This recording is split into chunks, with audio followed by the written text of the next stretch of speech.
Hi అండి. Welcome to Missamma చెప్పే కథలు. కథ పేరు సర్దుకుపోదామరండి. రచయిత్రి పి చంద్రికాశేఖర్ గారు. ఈ కథ ఈనాడు ఆదివారం మ్యాగజైన్లో వచ్చిందండి. అక్టోబర్ 17, 2021లో వచ్చింది. ఇంకా కథలోకి వెళ్ళిపోదాము. రాత్రి 8:30 గంటలు దాటింది. జూన్ నెల వచ్చినా ఇంకా వర్షాలు మొదలవక వాతావరణం చాలా వేడిగా ఉక్కగా ఉంది. సెల్లార్లో కార్ పార్క్ చేసి అలసటగా లిఫ్ట్ ఎక్కింది దివ్య.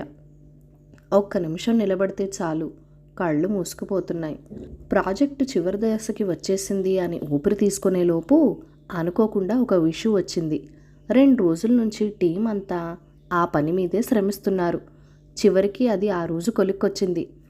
విపరీతమైన నీరసంగా ఉంది దివ్యకి. దానికి తోడు గంట నుండి తలనొప్పి ఒళ్ళు నొప్పులు కూడా మొదలయ్యాయి. ఫ్లోర్లో లిఫ్ట్ ఆగగానే దిగి తన ఫ్లాట్లోకి నడిచింది. సాగర్ ఏం చేస్తున్నాడో అనుకుంటూ తన దగ్గరున్న కీతో లాక్ ఓపెన్ చేసి లోపలికి నడిచింది.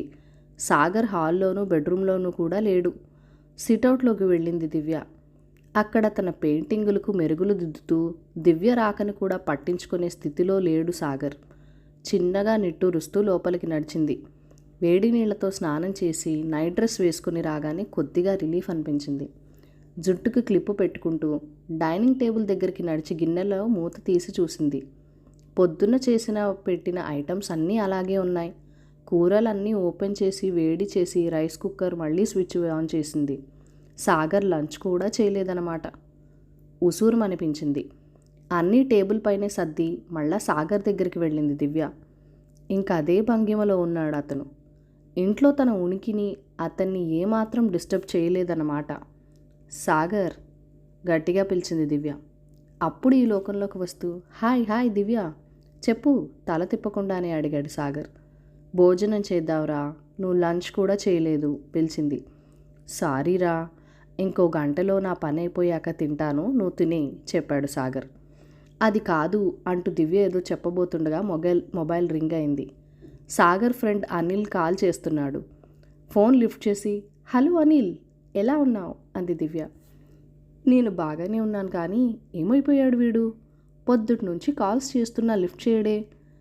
నాకు రెజ్యూమ్ పంపాడు కదా, అది చూపించి మా బాస్తో మాట్లాడాను. సాగర్ని ఈరోజు వచ్చి కలవమన్నారు ఆయన. ఆ మాట వాడితో చెప్పాలని మార్నింగ్ నుండి కాల్ చేస్తుంటే రెస్పాన్స్ లేదు. ఈరోజు మా బాస్కి ఏదో సర్ది చెప్పాలే, కానీ రేపు మాత్రం వాడిని తప్పక వచ్చి కలవమను. లేట్ చేస్తే ఆఫర్ మిస్ అవ్వచ్చు అన్నాడు అనిల్. సారీ అనిల్, నేను మాట్లాడి రేపు తప్పక పంపుతాను చెప్పింది Divya. Okay bye, good night. Call cut చేశాడు అనిల్. ఒక్కసారిగా కోపం ఉక్రోషం ఉవ్వెత్తున ఎగిసిపడ్డాయి దివ్యలో. విసురుగా సాగర్ దగ్గరికి వెళ్ళింది. సాగర్, ఒకసారి ఇటు చూడు, నీతో అర్జెంటుగా మాట్లాడాలి విసురుగా అంది దివ్య. కాసేపు ఆగు దివ్య, తర్వాత మాట్లాడదు గాని సీరియస్గా చెప్పాడు సాగర్. అంతే, ఆగ్రహం కట్టలు తెచ్చుకుంది దివ్యలో. తనేం చేస్తుందో తెలియని ఆవేశంలో అక్కడున్న కలర్స్ ప్లేట్ని ఎత్తి నేలకేసి కొట్టింది. మొత్తం రంగులన్నీ అక్కడ చిందడమే కాక కొన్ని రంగులు సాగర్ వేస్తున్న పెయింటింగ్ వైపు చిమ్మినట్టు పడ్డాయి. నిమిషంలో ఆ అందమైన బొమ్మ కాస్త రంగులతో వికృతంగా మారిపోయింది. నిశ్చేష్టుడయ్యాడు సాగర్. జరిగింది అర్థమయ్యేసరికి అతనిలో కోపం కట్టలు తెచ్చుకుంది. దివ్య, నువ్వేం చేస్తున్నావో నీకు అర్థమవుతుందా? గట్టిగా అరిచాడు. అసలు నువ్వేం చేస్తున్నావో నీకు తెలుస్తుందా? జాబ్ కోసం ఎన్ని రోజుల నుంచి వెయిట్ చేస్తున్నాం. మంచి ఆఫర్ వస్తే నువ్వు ఫోన్ లిఫ్ట్ చేయకుండా రంగులు పులుముకుంటూ కూర్చున్నావు కోపంగా అంది దివ్య. దివ్య, నీకు తెలుసు కదా, నేను ఒక పెయింటింగ్ మొదలు పెడితే అది పూర్తయ్యేదాకా ఆ మూడ్లో నుంచి బయటికి రాలేనని చెప్పాడు సాగర్. తెలుసు సాగర్, నీలోని ఆ కళను చూసే నేను ఇష్టపడి కోరి నిన్ను పెళ్లి చేసుకున్నానని కూడా తెలుసు. కానీ ఇదొక్కటే మన అవసరాలు తీర్చదు సాగర్. సంసారం అంటే ఎన్ని ఖర్చులుంటాయి. వాటికి తోడు ఫ్లాట్కి, కారుకి ఈఎంఐ కట్టాలి. అవన్నీ నా ఒక్కదాని వల్ల ఎలా అవుతాయి? ఆలోచించావా నువ్వు? కోపంగా అడిగింది దివ్య. నేను నా ప్రయత్నం చేస్తూనే ఉన్నానని తెలుసు కదా దివ్య, నాకు మాత్రం బాధ్యత తెలీదా? బాధగా అడిగాడు సాగర్. ఏమో సాగర్, నాకైతే నువ్వు సీరియస్గా ప్రయత్నిస్తున్నట్టుగా కనిపించడం లేదు. సోమరిపోతులు ఆ ఇంట్లో కూర్చుని రోజల్లా రంగులు పూసుకోవడానికి అలవాటు పడిపోయావు. నీలాంటి బాధ్యత లేని వాడిని పెళ్లి చేసుకుని తప్పు చేశాననిపిస్తుంది. ముందు ఉద్యోగం సంపాదించి అప్పుడు మాట్లాడు. విసురుగా లోపలికి వెళ్ళిపోయింది దివ్య. డైనింగ్ టేబుల్ దగ్గర కూర్చుని ఏదో తిన్నాననిపించి లేచింది. మళ్ళీ సిటౌట్లోకి వచ్చింది. అక్కడ సాగర్ లేడు. హాల్లోకి వచ్చి చూసింది. చెప్పుల స్టాండ్లో అతని చెప్పులు కూడా లేవు. అంటే బయటికి వెళ్ళిపోయాడన్నమాట. పోతే పోనీ, ఎక్కడికి వెళ్తాడు, కాసేపటికి తానే వస్తాడులే కోపంగా అనుకుంది దివ్య. ఆఫీస్లో చికాకులన్నీ తన మెదడులో తిరుగుతుంటే ఇంకా అంతకన్నా ఆలోచించలేకపోయింది. సాగర్ దగ్గర ఇంకొక కీ ఉంటుందని తెలుసు కాబట్టి ఈ డోర్ లాక్ చేసుకొని బెడ్రూమ్లోకి వెళ్ళి పడుకుంది. తెల్లవారి కాలింగ్ బెల్ మోత మోగేసరికి మెలకువ వచ్చింది దివ్యకి. అతి కష్టం మీద మంచం దిగి డోర్ తీసింది. వచ్చింది పని మనిషి వనజ. ఏమ్మా, ఇంకా లెగలేదా అనుకుంటూ లోపలికి వచ్చింది. ఏమీ మాట్లాడే ఓపిక లేక వచ్చి సోఫాలో పడుకుంది దివ్య. రాత్రి వచ్చిన తలనొప్పి, ఒళ్ళు నొప్పులు తగ్గకపోగా జ్వరం కూడా తోడైంది. అలా ఎంతసేపు మగతగా పడుకుందో. వనజ వంటింట్లో తన పనంతా పూర్తి చేసి హాల్లోకి వచ్చి అమ్మా అని దివ్యని తట్టి లేపుతూ ఉలిక్కిపడింది. అయ్యో దివ్యమ్మ, జ్వరంగా ఉందే అంది. అవును వనజ, బాగా నీరసంగా ఉంది, కాస్త కాఫీ ఇస్తావా నీరసంగా అడిగింది. అయ్యో మీరు ముఖం కడుక్కురండమ్మా, ఈలోగా కాఫీ కలుపుతాను అంటూ వంటింట్లోకి నడిచింది. దివ్య ఫ్రెష్ అయి వచ్చేసరికి వేడిగా కాఫీ, ఆమె హ్యాండ్ బ్యాగ్ కూడా తెచ్చి ఇచ్చింది వనజకి. బ్యాగులోని టాబ్లెట్స్ తీసుకుని కాఫీతో పాటు వేసుకుంది దివ్య. వనజ కూడా కాఫీ కప్పు తెచ్చుకొని అక్కడే సోఫా పక్కన కూర్చుంది. ఒక పావుగంటకి కొంచెం రిలీఫ్గా అనిపించింది దివ్యకి. తర్వాత ఆఫీస్కి కాల్ చేసి లీవ్ చెప్పేసింది. అమ్మ, బాగా నీరసంగా అన్నారు, నా పనులన్నీ అయిపోయాయి, మీకు వంట చేసి పెట్టి వెళ్తాలండి ఈ పూటకి అంటూ లోపలికి వెళ్ళింది వనజ. అలాగే ఆలోచిస్తూ కూర్చుంది దివ్య. కుక్కర్లో అన్నం, ఇంకా స్టవ్ పైన పప్పు పెట్టి బెండకాయలు తీసుకుని వచ్చి సోఫా పక్కన కూర్చుని కట్ చేయసాగింది వనజ. అప్పటిదాకా వనజ నుదుటి మీద ఉన్న ప్లాస్టర్ని గమనించలేదు దివ్య. ఏమైంది వనజ, ఆ దెబ్బేంటి ఆందోళనగా అడిగింది. ఏం లేదమ్మా, రాత్రి మా ఆయన తాగొచ్చి గొడవ చేశాడు, అనుకోకుండా నన్ను నెట్టాడు, తల మంచానికి తాకి దెబ్బ తగిలింది చెప్పింది వనజ. అదేంటి అంత తేలిగ్గా చెప్తున్నావు, ఆయన పెళ్ళాన్ని కొట్టడం ఏంటి, నువ్వెందుకు ఊరుకున్నావు అసలు కోపంగా అడిగింది దివ్య. ఆడు మంచోడేనమ్మా, ఏదో ఈ మధ్యన పరిస్థితులు బాలేక అలా తయారయ్యాడు చెప్పింది వనజ. అయితే మాత్రం 4 రోజులు తిండి పెట్టకు, ఇంట్లోకి రానీకు, దెబ్బకి దారికి వస్తాడు కసిగా చెప్పింది దివ్య. కూరలు కోయడం ఆపేసి తలెత్తి దివ్య ముఖంలోకి చూసింది వనజ. అంత మాట అనకండమ్మా, ఆడి గురించి మీకు పూర్తిగా తెలీదు. ఒకప్పుడు ఫ్యాక్టరీలో చిన్న ఉద్యోగం చేశాడమ్మా, బాగానే సంపాదించేవాడు, నన్ను పనికి కూడా వెళ్ళొద్దనేవాడు. పిల్లలు లేరు కదా, నాకు రోజంతా ఇంట్లో ఖాళీగా ఏం చేస్తాను అని నేనే అడిగి ఒప్పించి పని చేస్తున్నాను. ఉద్యోగం చేసేటప్పుడు ఇంట్లోకి అన్నీ ఏ లోటు లేకుండా తెచ్చేవాడు, నేను ఏది కావాలన్నా కొనిచ్చేవాడు, నన్నెంతో బాగా చూసుకునేవాడు. ఈలోగా ఏదో గొడవలయ్యి ఆ ఫ్యాక్టరీ మూసేశారు, ఈడు ఉద్యోగం పోయింది, అంతే. అప్పటి నుంచి పిచ్చోడైపోయాడు. నేను సంపాదించి తెస్తుంటే కూర్చుని తింటున్నానని కుమిలిపోతున్నాడు. అప్పటికీ చెబుతూనే ఉన్నానమ్మా బాధపడొద్దని. అయినా మగాడు కదమ్మా, పెళ్ళాం సంపాదన తినాలంటే మనసుకి కష్టంగానే ఉంటుంది. నిన్న ఇంటి ఓనర్ వచ్చి అద్దె కట్టలేదని నానా రచ్చ చేసిపోయాడు. ఆ బాధలో తాగొచ్చేశాడు. ఎందుకు తాగావని నిలదీశాను, మాటా పెరిగింది, ఇదిగో ఇలా జరిగింది చెప్పింది వనజ. అలానే వింటోంది దివ్య. ఒక్క నిమిషం ఆగి మళ్ళీ చెప్పసాగింది వనజ. దివ్యమ్మ, ఉద్యోగం పోయి చేతుల్లో డబ్బు లేక పెళ్ళాం మీద ఆధారపడి బతుకుతున్న బాధలో అలా తయారయ్యాడు, కానీ ఆడు చాలా మంచోడేనమ్మా.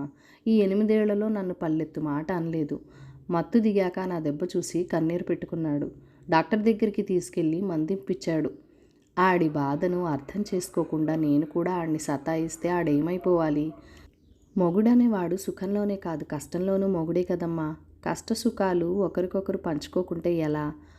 అన్ని రోజులు ఒకేలా ఉండవు కదమ్మా. మళ్ళీ ఆడికి మంచి రోజులు వస్తాయని ఆశతోనే ఉన్నామమ్మా అని తరిగిన బెండకాయలు తీసుకొని లోపలికి వెళ్ళిపోయింది వనజ. చంప మీద చెళ్ళుమని ఎవరో చర్చినట్టయింది దివ్యకి. అప్పటికి టాబ్లెట్ కూడా పనిచేసిందేమో. తలనొప్పి తగ్గి ఒళ్ళంతా చెమటలు పట్టాయి. కొంచెం నీరసం నిన్నటి మగత తగ్గి మెదడు కూడా చురుగ్గా పనిచేయడం మొదలెట్టింది. అవును, రాత్రి ఏం జరిగింది? తను సాగర్ పట్ల ఎందుకు అంత దురుసుగా ప్రవర్తించింది? వనజ చెప్పేవన్నీ తన విషయంలో కూడా నిజమేగా. సాగర్ జాబ్లో ఉన్నప్పుడు ఇంటి ఖర్చులన్నీ తనే చూసుకునేవాడు. ఇంట్లోకి ఏ లోటు చేసేవాడే కాదు. అప్పట్లో తనకన్నా అతనికే జీతం ఎక్కువ. తను ఏదో చిన్న చిన్న ఖర్చులకు వాడి మిగిలిదంతా తను సేవింగ్స్లో దాచుకునేది. ఏ రోజు నీ జీతం ఎంత, ఏం చేస్తున్నావని కూడా అడగలేదు. ఆర్థిక మాంద్యం కారణంగా కంపెనీలో హై శాలరీస్లో ఉన్న వాళ్ళందరినీ తీసేశారు. అందులో సాగర్ కూడా ఒకడు. ఆ డిప్రెషన్లోంచి బయటకు రావడానికి తనకిష్టమైన పెయింటింగ్ని ఎంచుకున్నాడు. చిన్న చితకా కంపెనీలకి ఇంటర్వ్యూలకి అటెండ్ అయ్యాడు, కానీ అతనికి నచ్చలేదు. తనకున్న కెపాసిటీ, ఎక్స్పీరియన్స్కి ఇంకా మంచి కంపెనీలో జాబ్ వస్తుందని తన నమ్మకం. అదే ధైర్యంతో వేచి చూస్తున్నాడు. కానీ మరి తను తనేం చేసింది? ఇటువంటి సమయంలో అతనికి అండగా ఉండి ధైర్యం చెప్పాల్సింది పోయి అవమానించింది. అసలు తాను సాగర్ని ప్రేమించిందే అతనిలోని ఆ చిత్రకళను చూసి. తాను ఒక అనాథ అని తెలిసి వాళ్ళ ఇంట్లో పెళ్లికి ఒప్పుకోకుంటే అందరినీ కాదని బయటికి వచ్చేసి తనను పెళ్లి చేసుకున్నాడు. అలాంటి మనిషితో తాను ఎంత అమానుషంగా ప్రవర్తించింది, ఎంత మూర్ఖంగా మాట్లాడింది. ఛీ! చదువు లేని వనజకి ఉన్నపాటి జ్ఞానం కూడా తనకు లేకపోయింది. ఎక్కడున్నాడో ఏమో అప్రయత్నంగా మొబైల్ చేతిలోకి తీసుకుంది. ఫోన్ సైలెంట్లో పెట్టినట్టుంది. రాత్రి చిరాకులో సాగర్వి 3 మిస్ కాల్స్ ఉన్నాయి. వెంటనే కాల్ చేసింది. రెండో రింగుకే ఎత్తాడు సాగర్.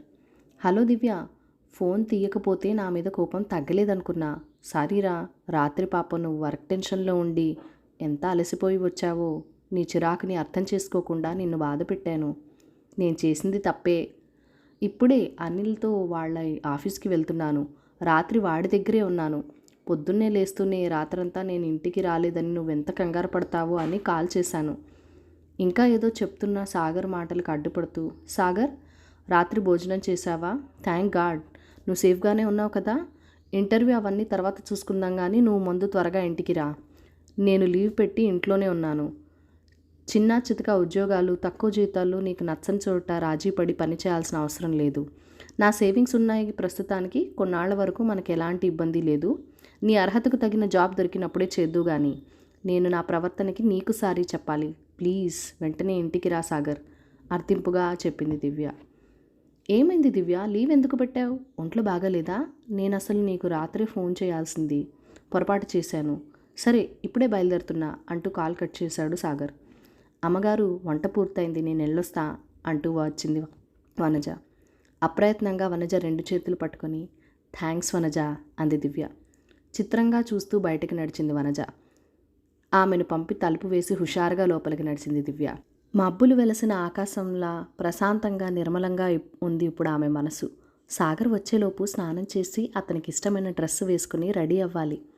ఈరోజు తన చేతులతో అతనికి స్వయంగా భోజనం వడ్డించాలి. అవును మరి, ఇద్దరూ సర్దుకుపోతుంటేనే కదా అది అసలైన దాంపత్యం. బీరువాలోంచి రోజా మొగ్గలున్న తెల్ల చీర తీసి మంచం మీద పెట్టి చిరునవ్వుతో బాత్రూమ్ వైపు నడిచింది దివ్య. కథ సమాప్తం. ఈ కథ మీకు నచ్చినట్లయితే కనుక లైక్ చేయండి, షేర్ చేయండి, మన ఛానల్కి సబ్స్క్రైబ్ చేసుకుని మీ సపోర్ట్ ఇవ్వండి. మీ అమూల్యమైన ఫీడ్బ్యాక్ ఏదైనా ఉంటే నాతో కామెంట్ సెక్షన్లో కూడా షేర్ చేసేయండి. Thank you for watching. Bye bye.